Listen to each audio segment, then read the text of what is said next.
Peyton, nice to see you again on this beautiful day. This time with a Chinese proverb. Beautiful.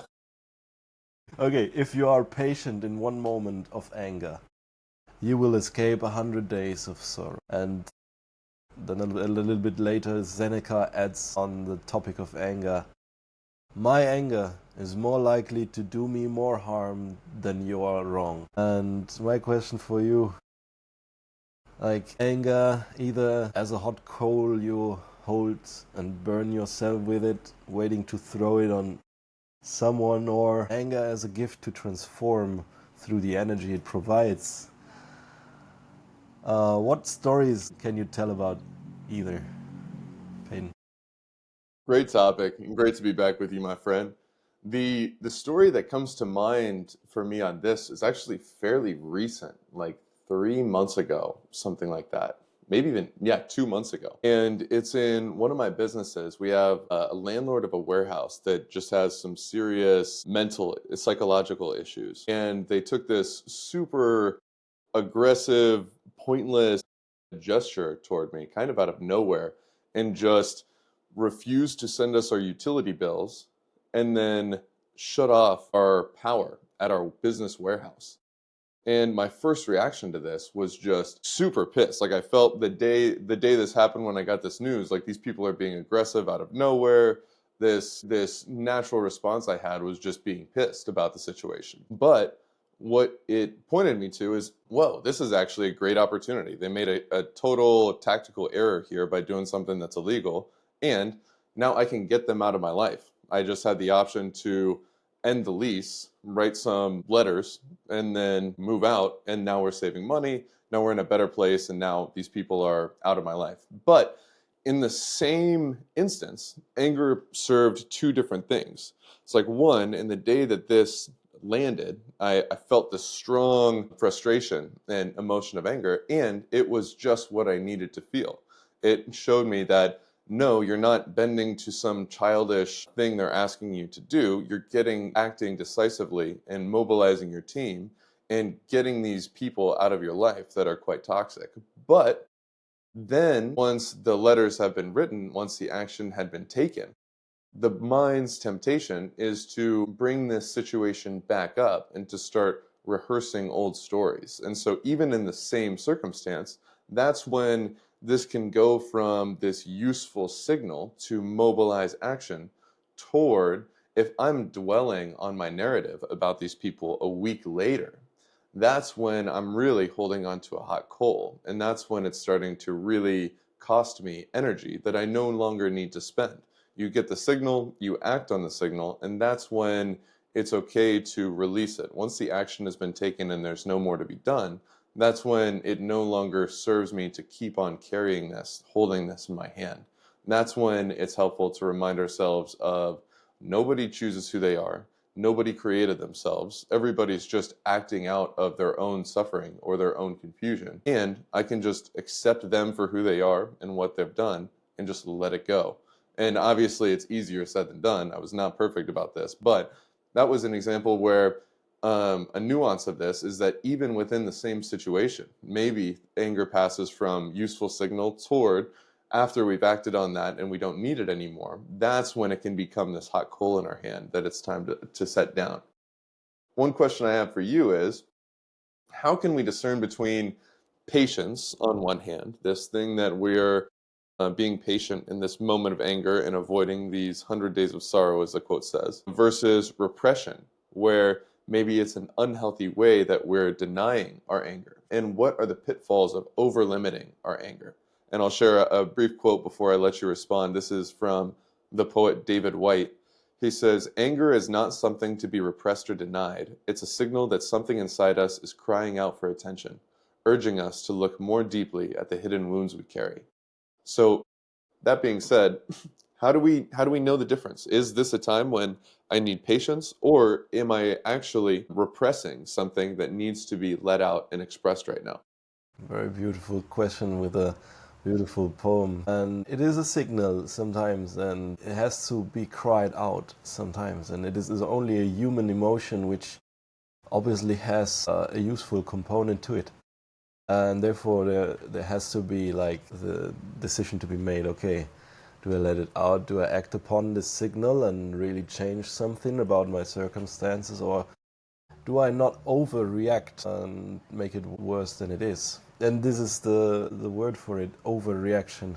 Is like this emotion which triggers action can also lead to overreaction and make it worse. So if it's like a very complex situation and you cannot help yourself, you feel this immense helplessness, and the only thing you can do is fight and not flight. So triggers your most primal response. Then it's probably wise in today's world, if it's like a social situation, to just step back for a moment. But if it's a situation of a matter of survival, probably not anymore. So being patient is highly dependent on the situation. And I would also refer back to the Stoic concept of the locus of control. Whether you really can change something about it, or whether it's just like hot air you try to somehow change your inner state with. Try to somehow vent to feel better afterward. And sometimes it works as a ventil to vent and then feel better. But it's like a thing you can use, but sometimes it's like more likely to use you. And if you can control the thing which you are angry about, then better use this energy to change something. Not be patient about it, but in the moment say how you feel, what it is about, and what you really expect out of the situation, and make a change and make a clear point. And it's also in the animal kingdom, it is those who express anger in certain kinds of situations, for example, when social injustice is done. They get a higher credibility from people around them. The other people see, oh, this is like a hard line. This is a line not to be crossed. Otherwise, we risk consequences of we be harmed by the person who now gets angry. But what if we do more? Then we experience harm. So in this sense, it's also a mode of communication, and not to be patient about when it really matters to communicate where is the line, where is not to be crossed. But be patient when you put the risk on a relationship which you hold dearly.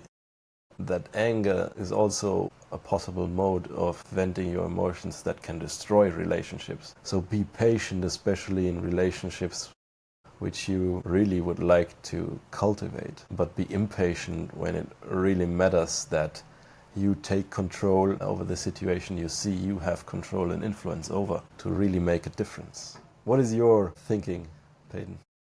I really couldn't agree more with that. I think you really cut to the heart of it in terms of when is it the most important to be highly discerning and very self-controlled with our anger. And it is when there is a large or important relationship at stake.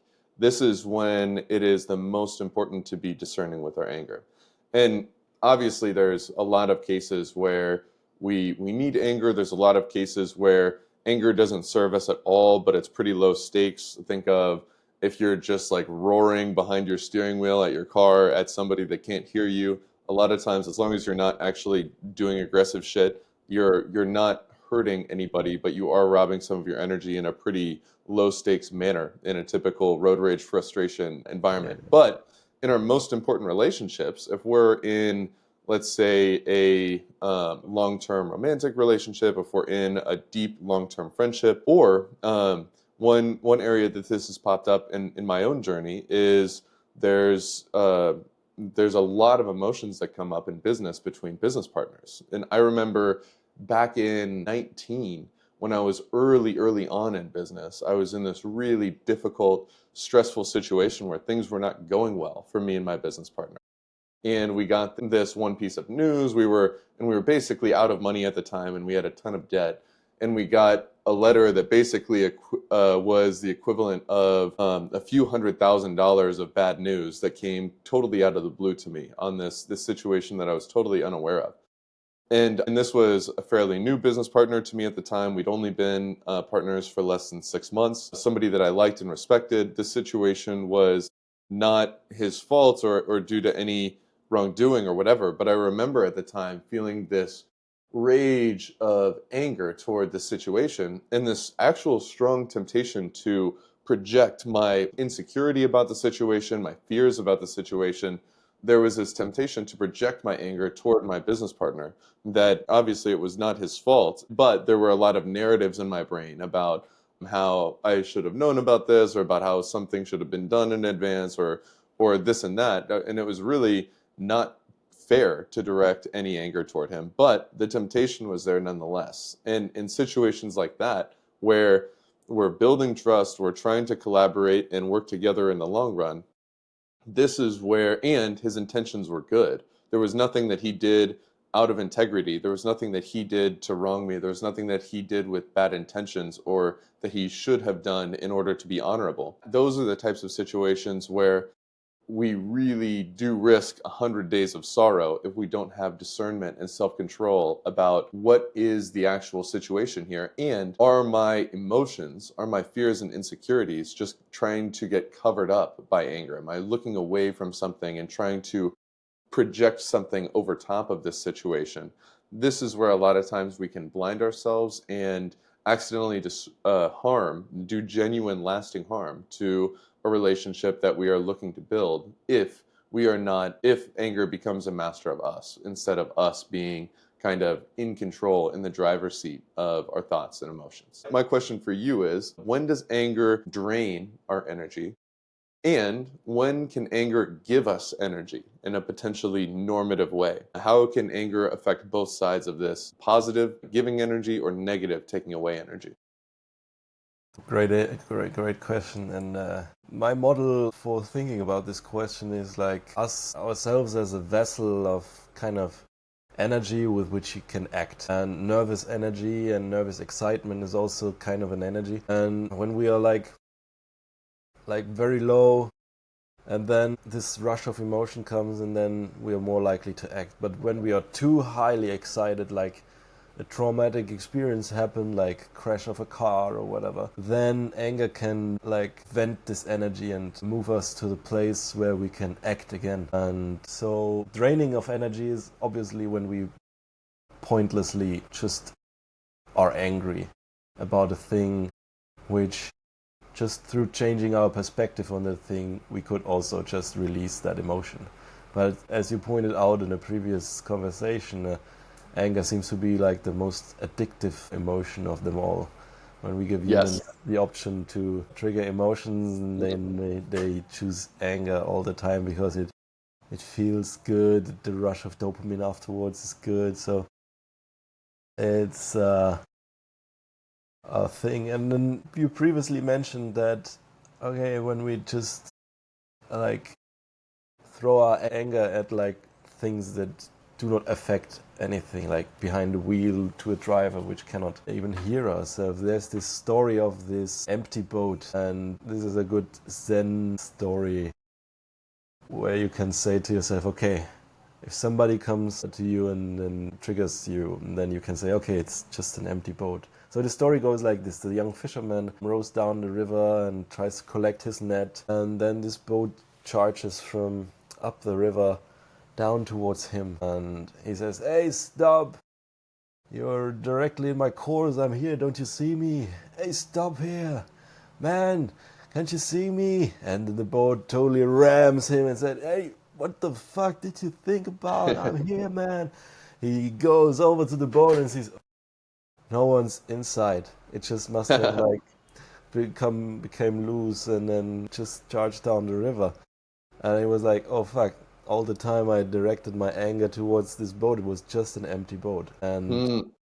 we can use this kind of analogy and project it onto people, because yeah, they may be like this. They may be addicted to this kind of emotion. They're just like this empty boat driven by their own addiction, by their own wiring, whatever. And we are wired very differently. Everybody is wired very differently. And also Marcus Aurelius says, okay, what do you think? You cannot expect from a grape tree to bear apples. Just don't be surprised if somebody comes to you and like gives you shit along the lines of that. Just expect from an apple tree to bear the fruit it is made for. So expect from people to throw shit at you as well. So we can be drained of energy, or we can preserve our energy depending on the perspective we decide to step into. So it's very, very well an inner game to play, actually. So it's not only whether the situation that happens in the outside is like in a certain kind of way that we can be drained of energy, or use the energy to transform, but it's an inner game to be played. It's the perspective we choose to take. If we choose to say to ourselves, oh, this guy is an empty boat, I don't particularly have anything against him, so just do his stuff. You let the energy flow through. And then when you're a master in this, like an Aikido master, uses the energy of the opponent and tries to redirect it towards bringing his enemy out of balance, for example. And this is the second step. Then it gives you energy, because it's all energy. Energy, it's the physical law. You can only be transformed. So if this kind of energy comes at you and you transform it in a productive way, then obviously it is something that in your intention can be directed to something more productive. But if it's energy which like charges at you and you feel stuck, or you feel you have to step down or recover from the blow, then it's obviously not so good anymore. So one story that comes to mind is also, it's a part of grief. There are phases of grief. And there's one model of grief which says, okay, 5 phases of grief. And I was like, when I had the car crash with the car of my boss on the German Autobahn, it was not my fault. It was like a truck losing load. And I didn't see, it was night and rain, and I couldn't and then I crashed into the stuff, and the first thing was, okay, denial. What the fuck? The second thing was anger. No fucking way. And the third thing was like kind of something along the lines of negotiating how I can like fix it Yeah. again, or maybe not so Yeah, yeah. bad, or like some other phase came, and I was like, okay, fuck, it's like that. It is like it is. And then I have to go through the steps of insurance, calling the insurance, getting the number of the insurance of the driver, and so on. So acceptance is like the last step, but only before that the blow came, and then you try to release the excess energy through the anger. So it helped in this moment to release the excess energy, to be able to operate again. This is my perspective on it. What do you think, man? Totally agree with this. What you said about the energy is coming. This is a real, these feelings of anger, this is a real energy that enters our body, that enters our system, that passes through us. And you talked about the energy needs to pass through. It does need to flow. And I think this is a pitfall that is very common about trying to be intentional with our anger, trying to not be the slave of these emotions and these potential addictions that take over us. One thing that we can accidentally do is block the anger and try to resist it, or try to repress it, or try to deny it. And when we do this, it's totally counterproductive, because the energy can't flow. The energy can't flow through us. And so there's I would say a lot of nuance in having a healthy relationship with our anger, because in reality, things are going to come. These energies are going to arise within us. We'll feel them within our bodies. And we need to allow them to flow. And sometimes a situation happens where we're feeling this emotion because this person in front of me has bad intentions, and bad intentions that need to be addressed. And so in those moments, it really does come down to our awareness to be able to discern what moments those are. But sometimes we are in one of those moments. Sometimes our awareness does discern that this anger needs to flow, and this anger is arising in order to motivate me to meet this negative intention of this individual or situation with my full force. Sometimes we need to dominate the situation and win. And that is why anger was kind of evolved within us, is because sometimes there is something that needs defended. And this is a part of who we are. This is not something to say it is always bad. It is just a tool that needs to be properly fit to the situation. Some situations it actually does serve. I would say maybe not the majority of times we're tempted with anger, but we do actually want to use it when it is time to use it. I think of Jesus as a great example where he was the person that famously said, when someone slaps you on the cheek, turn to him the other cheek. When someone steals this from you, give him your tunic as well. And he meant it, and it wasn't empty words. And this is really important to finding a liberated life, is to not be a slave to our anger. But at the same time, this is the man who walked into the temple and he saw the intentions of the people that were basically using salvation or using God's place in order to further their own greed and to basically fleece the people by selling these sort of offerings or whatever within the temple. And he went rage mode. He flipped tables, he roared, he let this full anger flow and meet the moment with full force and vigor. And I think that is a great example of our own life, how he didn't go rage mode 9 times out of 10. He didn't walk around like this. But when the moment actually called for it, he didn't hesitate. He didn't repress it. He didn't mince his words. He fully dove into this and fully let the energy flow because he was in his awareness. He was in wisdom when he was doing this. And he knew that in order to be in integrity in this moment and to give this moment what it needs, I need to let this energy flow in this way.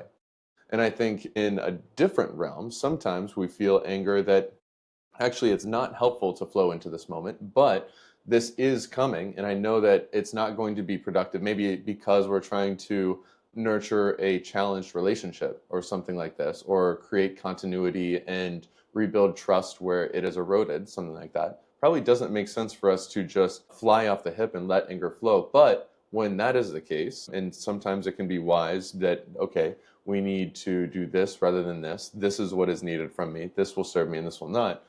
I find in my own life, it's very important for me to find other ways that that anger can flow. Otherwise, that negative energy can, or that holding onto the hot coal, or those temptations, and the real constraints and limitations of our physiology as Homo sapiens, we do need to find other places in our life to let that anger flow rather than let it get stored and trapped in the body. And so for me, this is quite aggressive workouts. For me, this is striking practice. For me, this is going in the gym and blasting Viking death metal and roaring, especially as that useful outlet.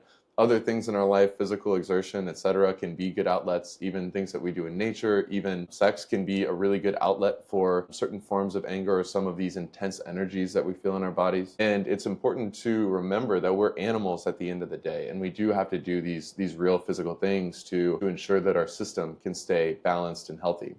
And one other kind of last note on this that I'll share regarding the flow is, yes, we can trap it and it can stop flowing there. Another common way that it doesn't have the right flow that it needs is when we trap it in our bodies in a different way. And I think, or trap it in our systems in a different way. And this, I think, is a pattern that all of us are familiar with, which is we get a stimulus. It doesn't feel fully addressed or resolved at the time. And the common addictive pattern, and it is really an addiction. We can see this in ourselves. We can see it in others. It doesn't serve us, but yet we keep going back to it. We keep going back to it. We keep thirsting after it in this strange unconscious pattern. It's when we have a narrative in our brain and we tell ourselves a story about some event of the past and the future. Then it triggers a strong emotional response in our body. Interpret this strong emotional response in our body as, or we rush to it as, why am I feeling this way? Then when we ask, why am I feeling this way? We spin up another narrative, or we repeat our existing narrative, and it becomes kind of a hall of mirrors where we're just talking to ourselves. We have this narrative that gives our body a reaction that brings us back to this narrative, or an even more diluted, twisted version of this narrative, more emotions in our bodies. And when the cycle repeats, down to the body, up to the narrative, down to the body, up to the narrative, the tricky part of this addiction, like with many addictions, is one, neurons that fire together wire together. And so this becomes more automatic. Every time that our body feels anger, we're quicker and more automatic to go to the narrative. When we feel this narrative of anger, it automatically goes to our body faster. And so these skids get very greased. It becomes very automatic in terms of our neural pathways and neurochemical release. At the same time, probably an even stickier effect of this than the neural pathways is our identities, the ways that our ego tells us a story and grasps onto this narrative and plugs it into, I am this person that is harmed by this person. I am a victim of this situation. I am an enemy of this person. I am this or that in relation to this situation that I'm in, or in relation to situations in general.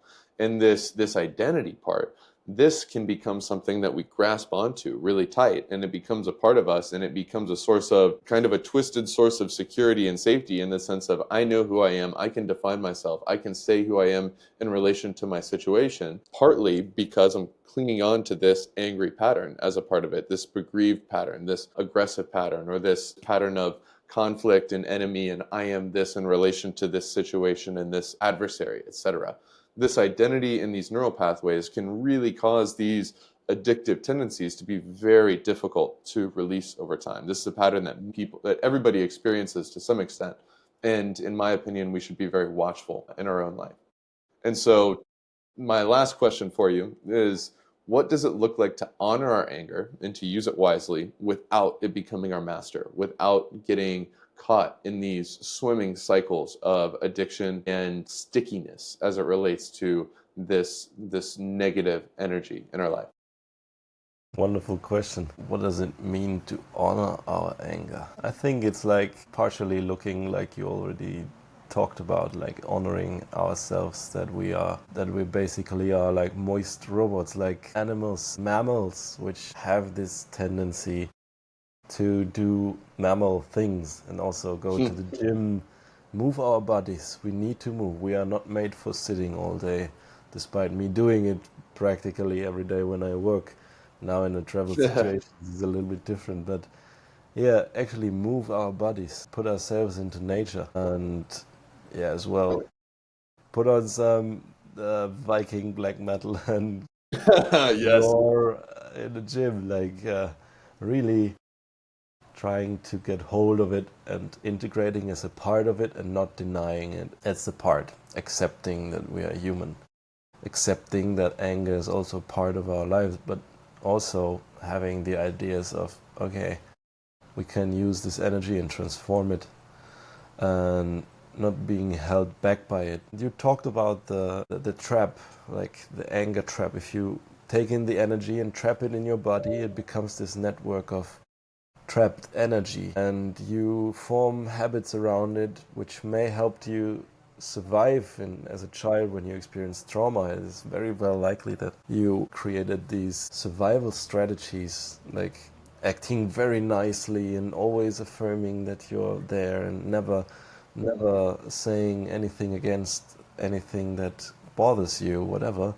These are strategies that helped you maybe survive. And honoring the anger also means trying to heal from trauma which you experienced in childhood, in terms of trying to get to this web of trapped energy and trying to love yourself to the point that this energy releases itself from time to time. So this kind of acceptance that we are human is, in my opinion, the way to honor our anger. What do you think? Resistance is futile to that. Yeah.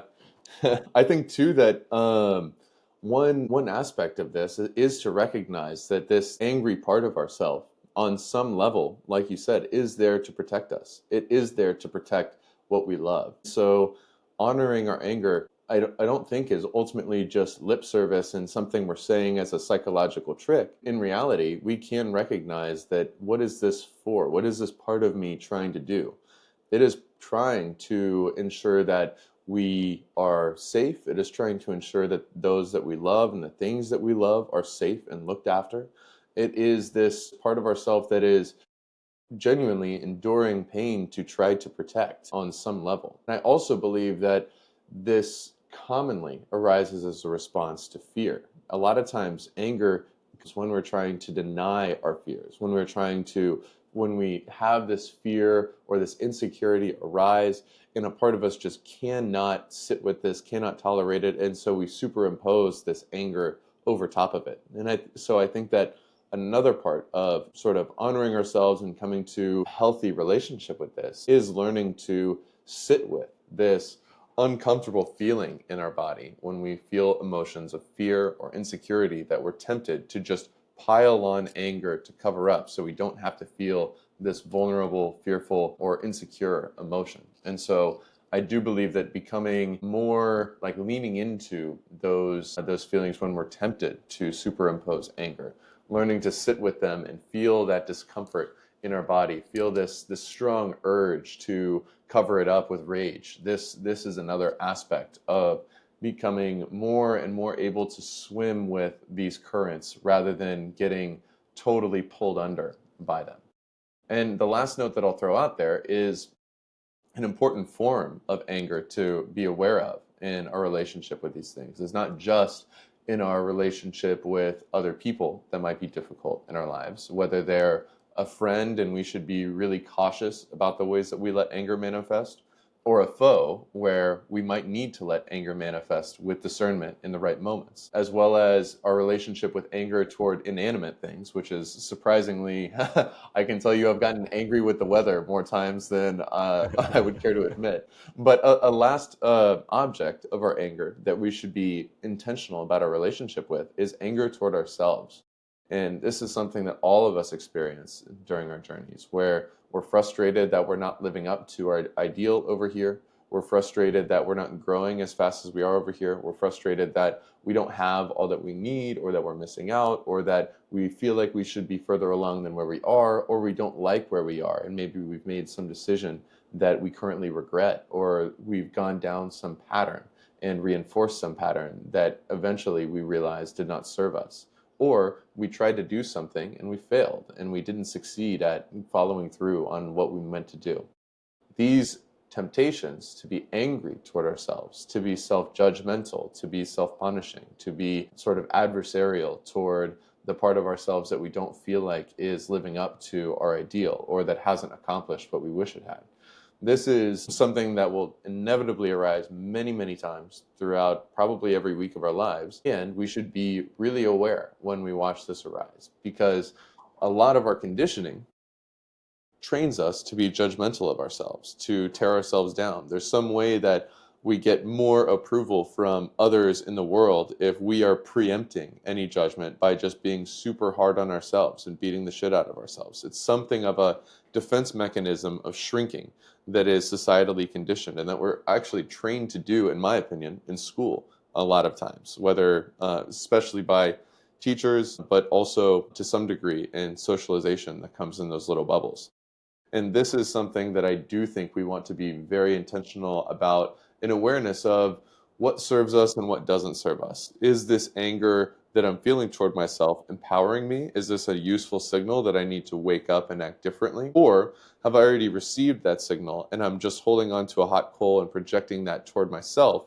And I'm telling myself a story about how this is the responsible way to feel toward myself given that I did this.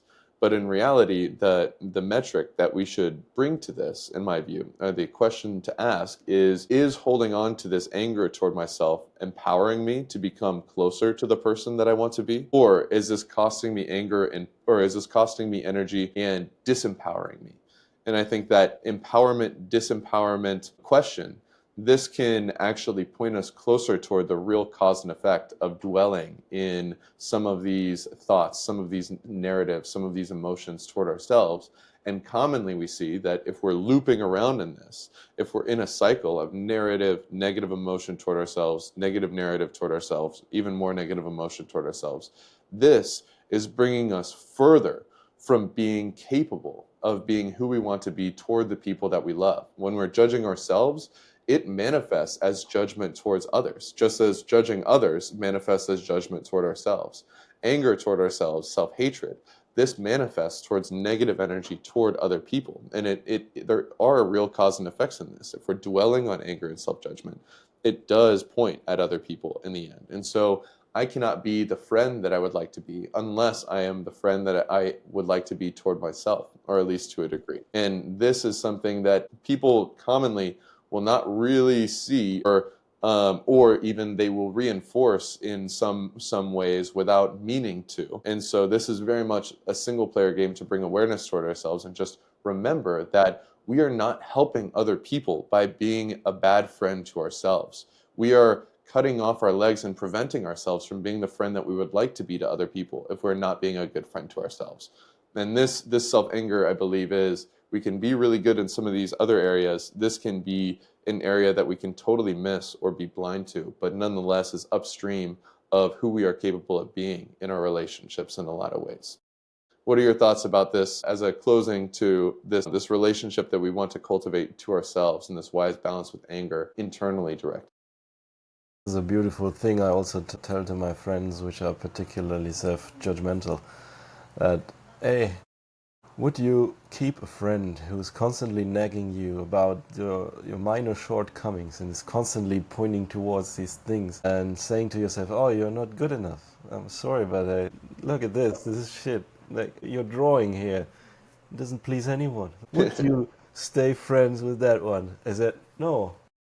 Then don't be that friend to yourself. In fact, be the best friend you can possibly have to yourself. Like, cheer you up even if some things are shit. Say, okay, didn't work out this time, next time will be better. Just support yourself to the point of that you are the person which loves you the most in this world. And it's like the thing many people don't get. And I also believe that school has conditioned that out of our systems partially, and especially the guilt part. Oh, I'm guilty of that the weather is bad because of climate change, because of me consuming so much. That's also why I don't want to have like children, whatever. These kinds of thoughts that are conditioned into our brains lately, and especially the younger friends I have, there I see that more often occurring. I tell them, yeah, be the friend you wish you had, and be that with yourself. Love yourself, and from that basis on, love others. But the other way around will not work out that well. It will work out, but it's shallow. First, love yourself, and then it's like possible to have a more deep connection with others. I mean, Mother Teresa pointed out the totally opposite direction. Like, she hated herself very much, in my belief or opinion, but she helped others because she gave up herself completely.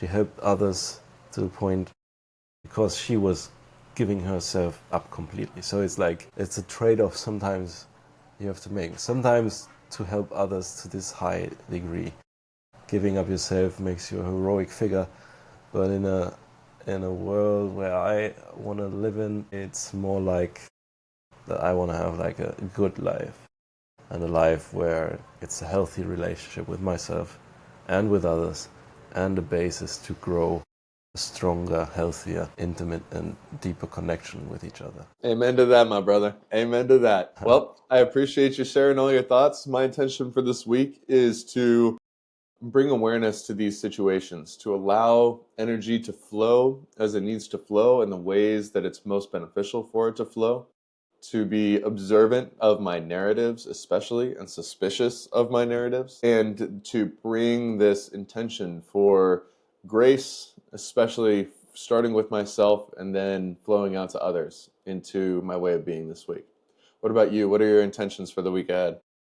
Appreciate you and sharing your thoughts as well, my friend. My intention is to use my anger towards my physical condition right now to change it at least to 10 push-ups a day.